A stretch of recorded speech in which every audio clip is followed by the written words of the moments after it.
Ken, I was thinking as you were talking about that, Sifu Charlesworth, and I'm wondering what kind of input you might have, Sifu Carlos, when it comes to the body being a weapon and then keeping things sharp to where if something happens and you lose your ability to use one arm and so forth, because if we specialize, like knives come in all different shapes and sizes, but their purpose is to cut, whether it's a steak or a tree branch or a piece of rope. It doesn't matter what sometimes you can't really go after a tree branch with a tiny pocket knife. Obviously size and proportions and things are important, but when it comes to a knife being sharp and sharpening our skills, don't you think that diversity really helps you be able to pull different tools out as needed? Absolutely. Absolutely. Learn it all. Yeah, absolutely. Absolutely. You should learn as much as you can. Absolutely.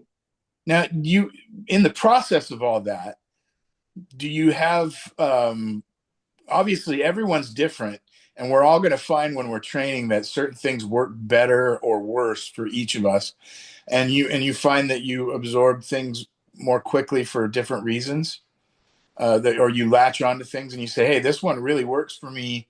I'm going to keep this one real close to the vest so that I can deploy it in an instant. So one thing that I've learned throughout the years, um not everything's going to work for you. Okay. So I tell my students, hey, get a notebook. Okay. Whenever you're learning classes, whether it's me or one of the other coaches, professors, whatever, write the technique down and be like, this technique worked really well for me. I was able to do it on everybody. This technique, I hit it, maybe like 10% of the time. This technique I couldn't do at all. Right. So you start putting stuff in a menu. Like, okay, I could do this all the time. I could only do this a certain amount of time. This I could do, not really working for me. And then you do your research. Is it because um, I'm not 6'2"? Does this work better because I'm 5'5"? Not everything works for everybody. So as you're learning, as your journey is going on, and this starts as a white belt. Document everything. Get the notebook. Document. Hey, this doesn't work. This works. And this doesn't work that well. This really works. What do you think some of the immediate benefits and value of that kind of approach would be, especially to somebody trying to learn a method to defend themselves? Well, it's like this. If you go to, what's your main goal? First of all, what's your main goal? Do you want to compete, right? Or do you want to walk out that class on the first day knowing how to defend yourself in a certain way, right? Because I could show you how to throw a jab cross on day one, right? But I can't show you Palama set number one or Heian Shodan, Basai Dai or whatever, and break it down for you the way it's supposed to be, right? But I could show you a jab cross, right? I could show you a jab cross. Put your hands up, chin down, bite down, elbows in. All right, these are the pads. Hit with these two knuckles, and this is your target, and we're doing it. And in 1 hour, you walk out of there knowing something. All right, somebody comes in front of you, you're here, getting your fighting stance, feet shoulder width apart, bend your knees a little bit. You could retain that, all right, because part of it is the way we move naturally. Cavemen used to do that, just oh. But it depends. What's the mission, right? Now, if we're gonna compete, now we got to learn a curriculum. How do we do this throw? You got to grab here. You got to grab there. You have to go here. You have to do that. There's a lot of steps to it. So it's Yeah. it's up to you and your end goal. What do you want? And do you feel like people get stuck and quit? What do you think makes people quit and or get stuck and quit more often than not? So there's different answers to that. So life gets in the way sometimes. You know, Mm. I see, one of the things that I see, especially for men, is your wife. Oh, what do you think? You're a Ninja Turtle? You're doing that karate stuff. No, I'm doing jujitsu. That doesn't matter. It's the same thing to me. You think you're a so you have to deal with that. Life gets in the way. Um, other thing is some people just don't. They get fascinated, right, with the UFC and all these things until they find out that learning these things causes pain, Yeah, that's for sure. and then it's not fun anymore. It's not fun. Oh my God, oh, I'm in the same gym that Chuck Liddell goes to, whatever, until you gotta glove up and start sparring and hitting somebody really hard in the face. Then they're like, oh, I don't like this. Yeah, And that's it. That's how it is. That's how it is. Some people don't like to get thrown, right? It's like, you mean I gotta get thrown? Yeah, we're gonna throw. No, no, no, no. I don't want to do that. I don't want to do that. What do you mean I have to get thrown? It's part of the martial art we're doing. We throw people. They don't like it, so they quit. Happens huh. all the time. You see it in every art. Once it gets rough, have some people nowadays do knuckle push-ups on a hardwood floor. Watch how many people quit. They'll quit. Yeah, Or forward rolls on the street, or break falls or something. They'll quit. They'll be like, what? I have to do what? I'm like, well, there's no mat on the street. So yeah, So true. once reality hits, people quit. yeah. Well, I think there's, something else I think that and I know you've been involved with a lot of different things here, so I was kind of curious, whether or not you've run across this sort of thing in your learning paths and whatnot. But I know, and I always do this thing where I kind of equate MMA and BJJ and all that, right? I mean, and I think that's a natural thing that a lot of people do nowadays because MMA does not equate BJJ and BJJ does not equate MMA. My personal opinion is MMA is just mixing any martial art. I mean, Kajukenbo is in MMA, Yeah, is because yeah. it mixes karate, judo, jiu-jitsu, kempo, kung fu, boxing, and whatever else you want to throw in there. Um, but I know a lot of people, they go, "Oh, you want to do MMA? That's the best thing you need to do to protect yourself in the streets. MMA is the best." Right? And then I go, well, let me caution you on that there, because one of the reasons that I say that is there's a lot of MMA schools, right? That let's just say they're coaches. There's a reason they call them coach versus instructor, because there's a lot of people that don't have any certification in any martial art who's teaching at an MMA school. Like you got a striking coach that, may or may not have a black belt in something. And I think that's gotten better over the years, right? Because I know um, there's actually a rather newer organization, at least in the United States, I think that where they actually came up with MMA belt requirements, right? So there's been systems that MMA systems that use the belt ranking system. You don't actually get a belt, but it's just that's the curriculum that they use. For example, when um I'm a blue belt under Pat Miletich when he had Miletich fighting systems, right? You Yeah. don't actually get a belt, but your certificate says blue belt. See what I'm saying? It says Yeah. it's just the terminology that they use, a way for you to see it. Um, and these guys, they train hard. They train hard, and that's what happens with a lot of those gyms. And Boss Rutan, the same thing. They don't. They it's he teaches MMA, but um, in his system, I don't know if they actually issue belts, but you know what I'm talking about. Yeah. The name is on the certificate. They'll be like, "Oh, you're a yellow belt. You're a white, whatever it is, brown belt." And you're not actually getting a belt. It's just your rank, and Yeah. it makes things match up because martial arts, the belt, so Well, I think, and especially like when, I don't know. Maybe I should explain that a little bit better. Um, because especially like in places like where I'm at right now, okay, in Italy, right? Um, they have a lot of people that will, say that they're teaching MMA, right? And then like, okay, well, what mixed martial arts do you teach? Well, it's MMA, it's for the, for the cage, for like the UFC. Okay, what arts do you teach? What different styles do you teach? Do you teaching karate? Are you teaching some judo? Are you teaching some jujitsu? What are you teaching? You know, Yeah, um, yeah. So I know you what know, you mean because some people. So to me, every MMA style has a lineage, right? So the formula to it for a while was Brazilian Jiu-Jitsu and Muay Thai. Mhm. Yeah. You know, that was the formula to MMA. yeah, And then people started adding other things, sambo and judo and boxing, and all these things. And but there's a lineage. You should be able to say, well, our wrestling comes from, I don't know, Dan Gable, all right? yeah, Our judo comes from Steve Scott. Things like that.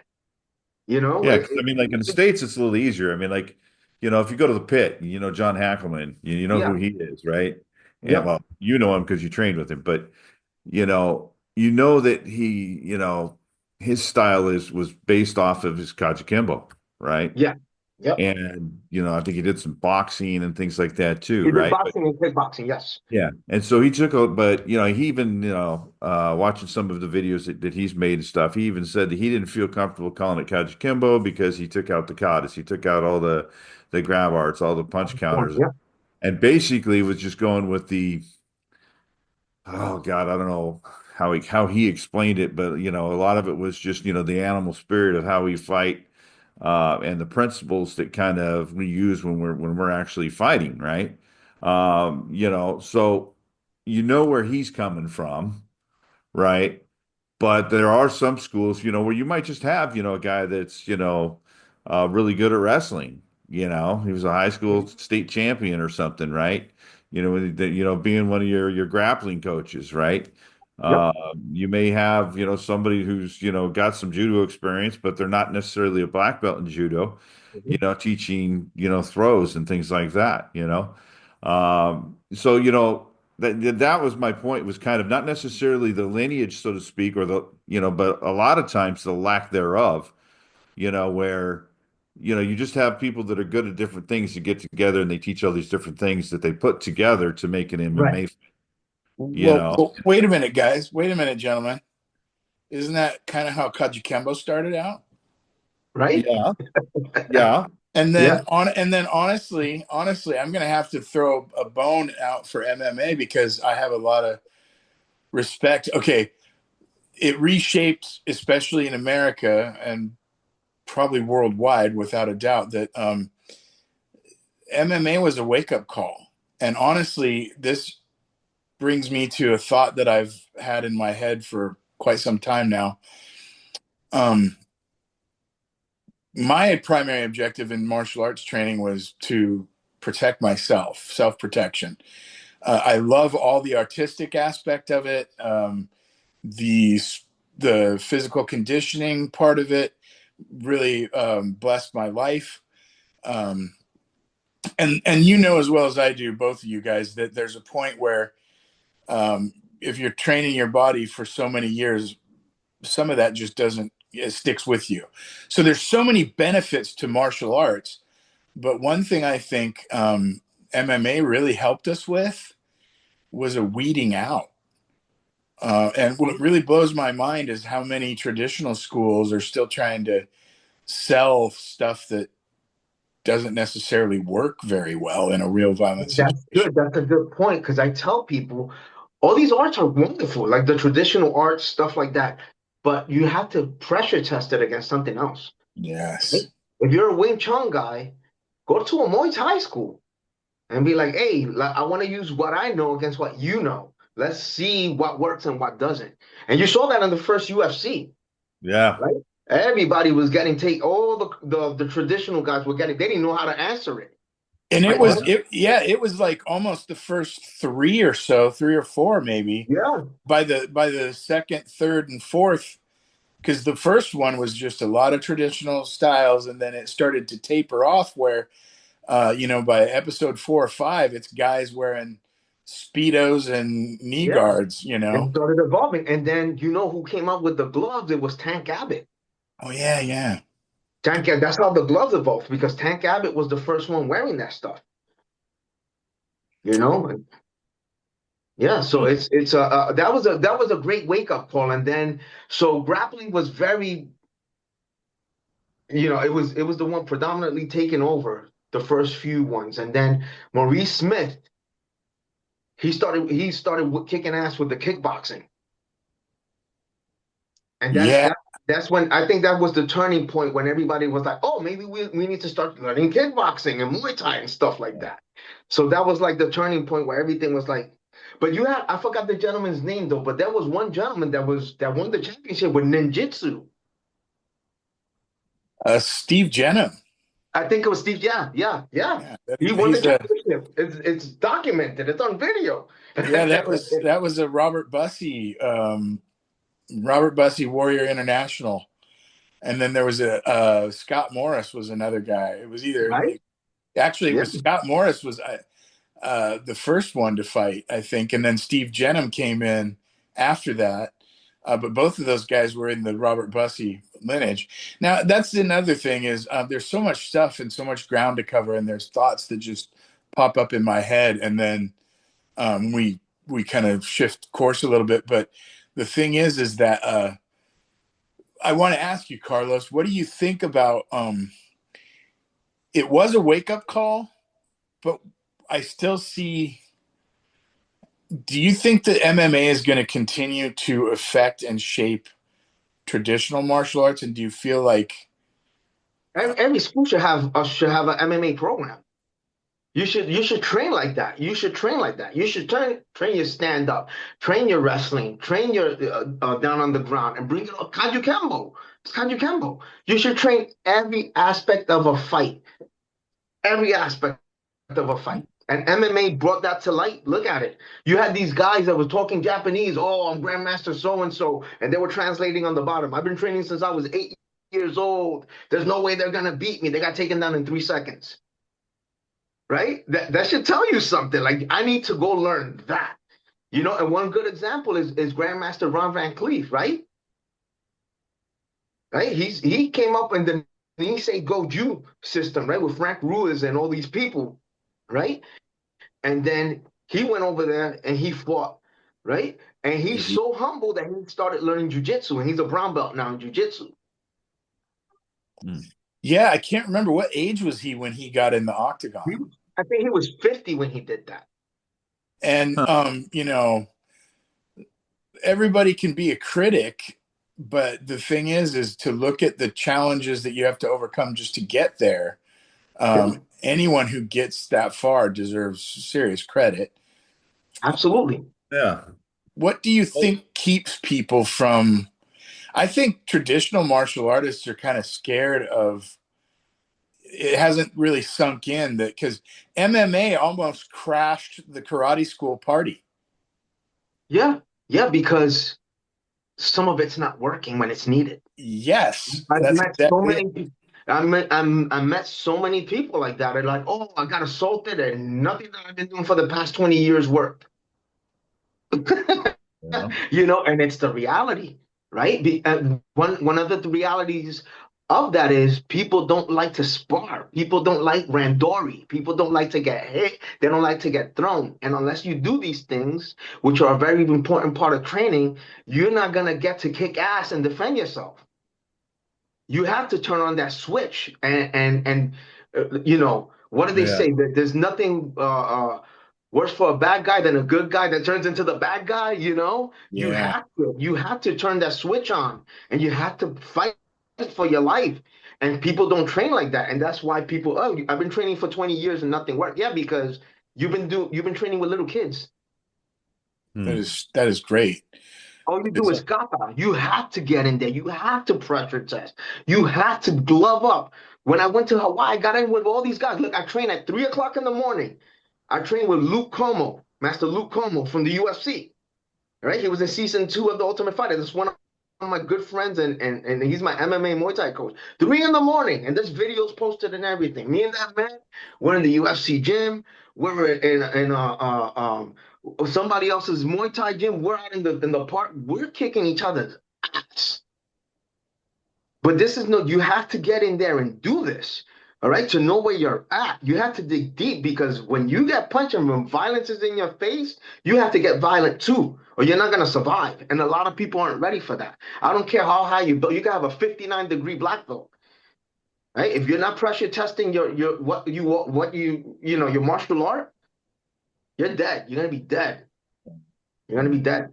I'll tell you what, besides training with Professor Tommy Lamb at Kenpo Unlimited, I went to train with Professor George Verzola.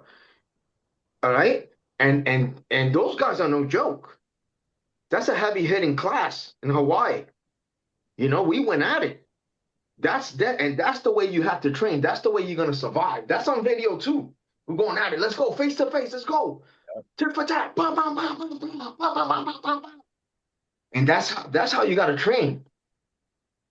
Then you earn your it reminds me, I was watching some videos the other day, and I got to give a shout out to Rick Kinji, Grandmaster Rick Kinji, senior Grandmaster, I suppose, right? And those guys were going hard at that school, and I just thought, man, that's one of the toughest schools. Just watching these people spar, it was the real deal. It took me back a bit, but these are things that make me feel proud to be Kajukenbo, is that out of all the traditional martial arts, I think Kajukenbo's always it has its root in, and it has always maintained a certain aspect of realism. Some more than others. But I really don't think. I don't know. I think there's people in traditional arts that we can try to make excuses for ourselves about why we don't need to train in something, or why that doesn't work. I mean, it's kind of like the old joke: how many black belts does it take to put in a light bulb? One to screw it in, and 99 to tell them that's not going to work. Yeah. So that's gonna kill a lot of martial arts, and a lot of martial arts systems are gonna die because of that nonsense. They're gonna die. They're gonna cease to exist because of that craziness. Well, and when we sharpen a knife, to get back on total focus, this kind of almost comes full circle, is that if we're going to sharpen a knife, you don't usually just sharpen it once and then it's good for the rest of the lifetime of that knife. You have to care for that knife. You have to, if you go out and you use it to cut a rope or a tree branch or something, you got to come back and clean it and sharpen it and all that kind of stuff. You have to stay sharp. You have to study. You have to ask questions. That's why I do what I do. Yes. Right? Because if there was one martial art with all the answers, we'd all be doing it. That's why I love you and what you're doing, because you're like a living, breathing laboratory. Wherever you're standing, there's the laboratory. Whatever room you're in, that's your laboratory. Yeah, and one thing about me, I don't criticize other styles unless I see something that no touch bullshit. That annoys me. That magic nonsense is disgusting. It's embarrassing. Now, the pressure point stuff work? Absolutely. You getting punched in the face and getting knocked out in a boxing match, that's a pressure point. That makes sense. Hang on, though. I got to throw this out just for giggles. There are two names that one of them I met personally and trained with, Dr. Glenn J. Morris, and then Sifu Rich Mooney, who is a Chinese Kung Fu practitioner. And I just knew Doc well enough, Doc Morris, that when he told me that Rich Mooney was one of the, because there's guys like Paul Dong, Sifu Paul Dong taught Lin Kong Jing. So Lin Kong Jing is a real legitimate thing. The problem is you have so many George Dillmans and whatever's out there that that's it right there. So they muddied it. At one point, Grandmaster Dillman was legit. Yeah. And then Yeah, and so I don't know what happened to, because I know people that preach what he did, and I was learning it, and then all of a sudden people were like, wait a minute, this is getting bizarre. That you have to hit somebody when the full moon is out, and your tongue has to be pressed to the top of the head, while your foot is backwards at 10 degrees, and then you could do the knockout. Well, who the hell has a moment to be, when you're gonna be fighting a vampire at midnight? What the? okay, But again, like I said before, right? If you a good liver shot, right? That's a pressure point. But they and don't explain it that way in boxing, right? It's just a liver shot, it's true. It's true. It's right? just it's a bigger target and a bigger point. Right. But actually, all the small points are linked up to the organs anyway. So you're just kind of either you're going to hit an organ through a small point and it's going to go through the wiring, the circuitry, or you're going to reverse that and hit the organ, and then it shuts down all the other points So on the circuit. now, when you do all that, right, that's a long journey and a lot Oh, of yeah. years of study. That's like becoming a doctor. Yeah, that's the thing is you Yeah. can't really get to that level Yeah. until you're an old man. It takes so much because remember, guys, kung fu means skill attained through effort and hard work. And so I have to believe, and I know for a fact that the skill sets are out there. I'll tell you, Conrad will probably have some stories to tell Oh yeah, because he knows a lot. yeah, because I'll tell you who's legit with really good with that is Professor James Morrow. well, all this stuff, whether you want to call it chi, ki, That uh, man touched me and I was like, oh shit. yeah, and the Indonesian arts are really known for that because they were some of the last to go mainstream, so to speak, and the ilmu and the kebatanan, but they all have it. All the arts have it, whether it's Japanese, Chinese, Indonesian, Filipino, because they have onteng onteng in the Philippines, and so there's always a spiritual component, but not every person was given that by their teacher. I think that it's just a very rare percentage Well, that I think teach the it. information was shared in a different way, right? Because if you do boxing, right, if my fist connects to your jaw and you get knocked out, that's a pressure point. It doesn't get explained in that fancy manner, right? Oh, this is stomach 9 and this is kidney 8, whatever. It's just hey, punch him right here and you're gonna knock him out. It's like Yeah. that's the street way. That's just the I just way. teach the triangle. Yeah, and when you do a choke on somebody, right? That's a pressure point. Right? You're cutting off the blood circulation on the carotid arteries that feeds the brain. You're doing pressure points. It's just not explained like that. Hey, grab them and choke them. Make sure the neck is in there. You squeeze, put your head into it. You're doing pressure points. It's just not as fancy. It's just like a caveman explanation. Hey, Steve, you still got that dim mock thing I ordered when I was a kid that I loaned you? You did not, you dog. and and I'm thinking because there's triangles in an uppercut, there's triangles in chokes, and it sounds to me, Sifu Carlos, when Yeah. you're mentioning points and whatnot, that you might have dabbled in some of that pressure point study yourself. I did because actually my teacher, the man that trained me in the Marine Corps, Master Gunnery Sergeant Carter Warso, all right, I'm a seventh degree black belt in Matsukatsu Jiu-Jitsu under Oh, him. And I was a close combat instructor trainer under him, and I was on the Marine Corps Judo team, Quantico Marine Corps Judo team under him. He was the head coach, and he was into that. He was into that. We were following George Dillman's curriculum. Mm. And there's the whole thing is online. You can watch it. It's on YouTube. But things started getting a little bit out of hand. You know, when the dog looks to the left and you press to the right, then the person gets not. That stuff started becoming silly. yeah, yeah, Yeah. I mean, listen, even pressure points aren't Kajukenbo that it doesn't get explained like that. For example, when we do the tricks, right, and we hit that hit yeah, right here, that's the pressure point. That's you dropping your arm. Yeah. absolutely. But people, it Well, doesn't get you give explained somebody a like that. good chop here on the side of the neck, you're going to knock them out. Absolutely. Absolutely. Those are pressure points. It just Mhm. doesn't get given that you don't see the chart with the man like this with all the pressure points, right? It's just Yeah. explained to you, hey, hit here. Yeah, you ever seen that video of the Marine guy that looks at the other Marine, goes, "Hey, you know how to do that judo chop thing?" And he's like, "Yeah, I And know how he to do knocks it." him out in the room. Yes, he knocks him Yeah. out. Yeah. Freaking chops him, and the dude just falls Yep. right over. Man. It Well, goes. Yeah. and this gets me thinking about something I asked you earlier, Sifu Carlos, about you know, skills you can develop in a shorter period of time or figuring out what works best for you right out of the gate. Because really what we're looking at is tools that we can keep sharp and how quickly we can deploy those tools. Is that correct, gentlemen? Yeah. Yeah. Absolutely. Yep, yep.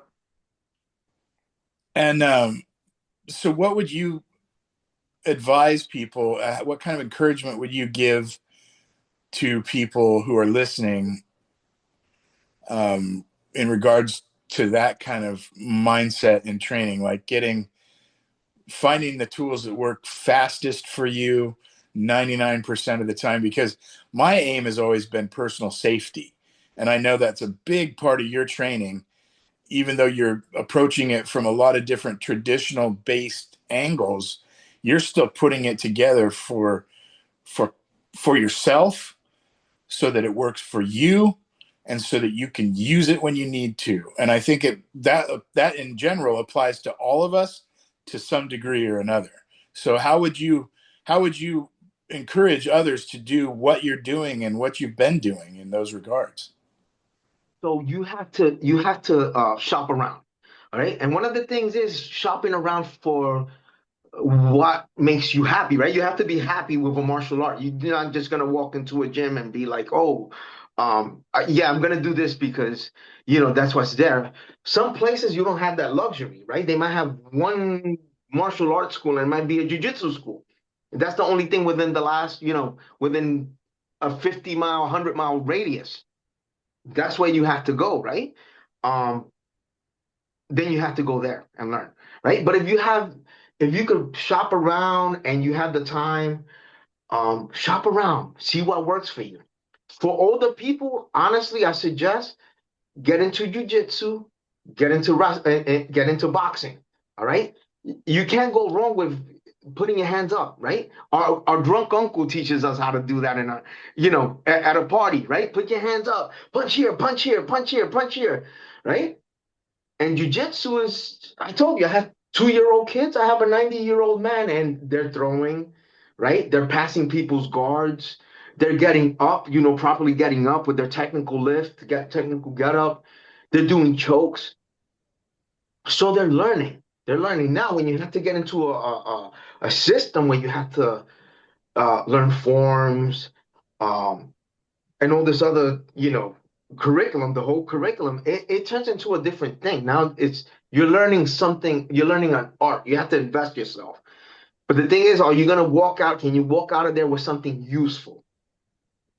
Mm. And that's the difference. You have to shop around, make sure it works for you.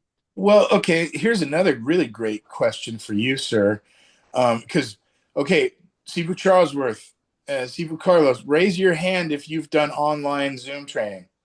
Absolutely. Absolutely. Right? Right? We've all done that. So, Sifu Carlos, can you shed some light? Like, because there's value to it. I said Can you? absolutely. So I'm gonna tell you the story because people are like, oh, you train on Zoom. So there wasn't this technology Yeah. 20 years ago, 30 years ago, right? This is a way now to keep in contact with your teachers, but you have to do it the right way, and you can't start as a beginner. All right. Maybe I could show you the first 5 strikes of a Filipino martial arts system and how to do a jab, cross, hook, uppercut. All right. At some point, you have to go with your teachers and you have to meet live and pressure test what you do, which is what I do. Right? Because my teachers are all over the world. So when I train with Professor David Tavares, let's do this, let's do that. And when we meet, then we apply those things for real. It's So that's when it's kind of like homework, and then you take the test. exactly. But then Yeah. again, I've been doing this for a long time, so you don't have to explain to me what a front a front leaning stance is. You don't have to tell me, oh, do a horse. Oh, this is how you do a horse stance. I know how to do it. I know how to do the Okinawan version, the Japanese version, the Chinese version, the Kajukenbo version. It doesn't matter. Just ask me which version you want me to do, and it's done. But now it's I do the material, right? and they'll see things. They'll be like, oh, but do this better, do that better. And when we meet live, that's when we get our live training. It has its benefits. Thank God for technology, right? Imagine trying to train with all these people years ago. You couldn't do it. Once you left your teacher, you moved from New York to Hawaii. That was it. You weren't hearing from your teacher again. Oh yeah. Thank God for technology. Look at right now. We're doing this. We're asking questions. This didn't exist unless you were on a major TV show. Yeah. What Yeah, would I you mean, I'm in Italy, you're in New York, and then Steve is in Oregon. So, Thank God for technology. you know, Beautiful. yeah, we wouldn't be doing this without technology right now. Yeah. Um, what would you say to people uh, who have very limited access to actual physical training, but they have a ton of, because nowadays I think we have a problem too, where there's people that have all kinds of access to YouTube videos and material that they're capable of learning from, but they don't ever pressure test it. What would you say to people about how to avoid those problems and how to do what needs to be done to make it work? Yes. So if you do an online program the thing is with YouTube, it's free, right? What could go wrong with free, right? Everybody loves free, right? But you have excellent programs out there, right? The OKO, right? The Odonas Kajukenbo. You pay the fee, you get all the curriculum online, and you have access to everybody. Ask questions, right? We'll yeah, help you. Get a partner, train the grab arts, train this, train that, train everything. All right. You have the pit online, right? The pit dojo online with Grandmaster John Hackleman. That's online too. All that material is there, right? You got your curriculum and everything, follow it, but ask questions. You could ask questions, right? And you have somebody guiding you. You have to do that, but free sounds great. And that's why people go to YouTube. It's free.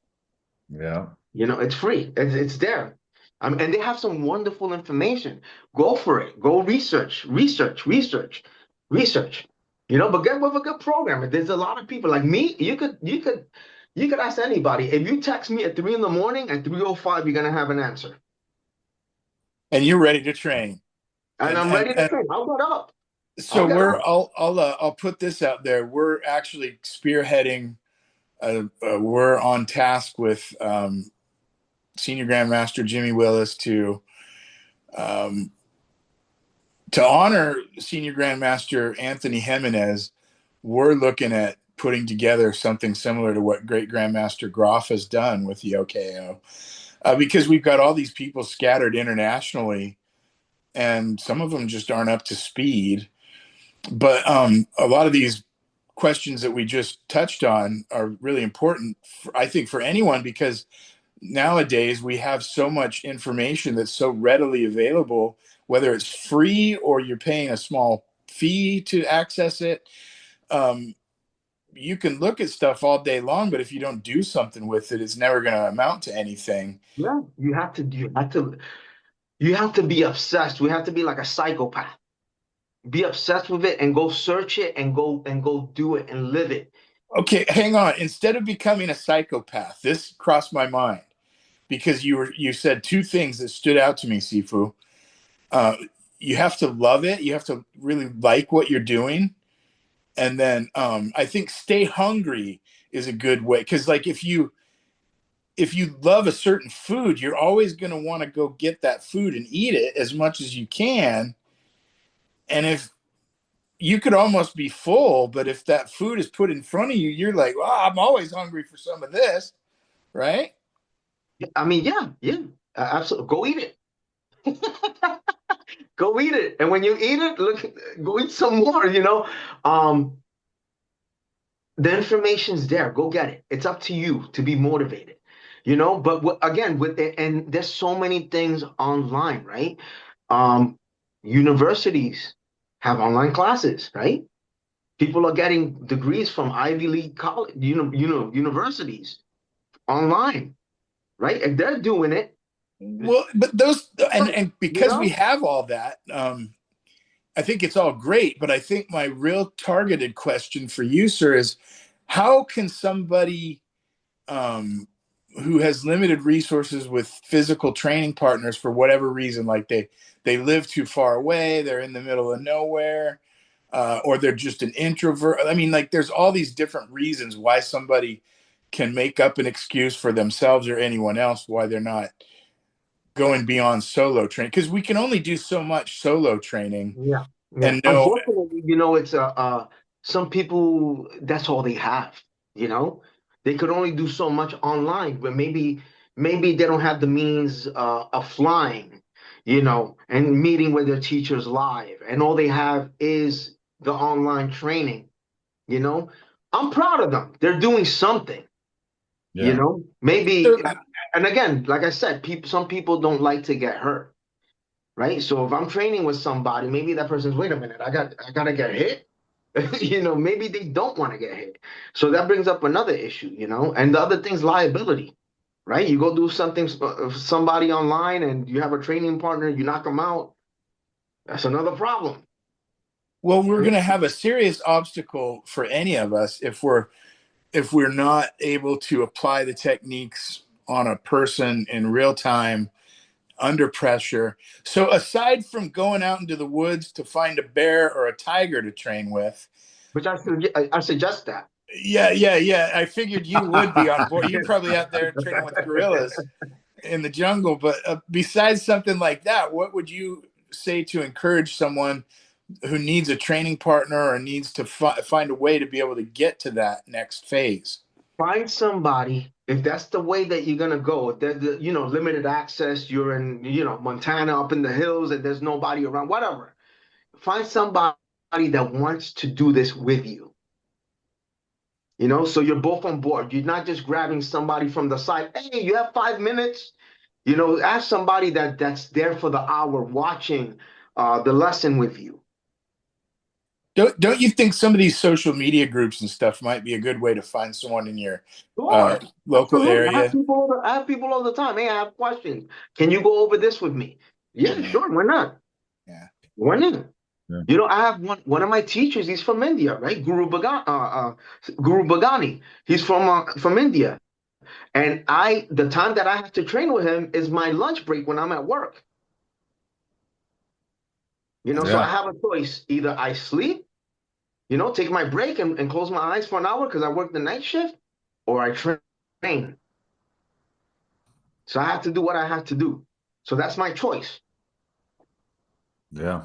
Yeah. So it's your choice. You have to dig deep and you have to make it work for you. If not, you can't force people. Let me Some ask you people this. get I it. mean, Go since, for it.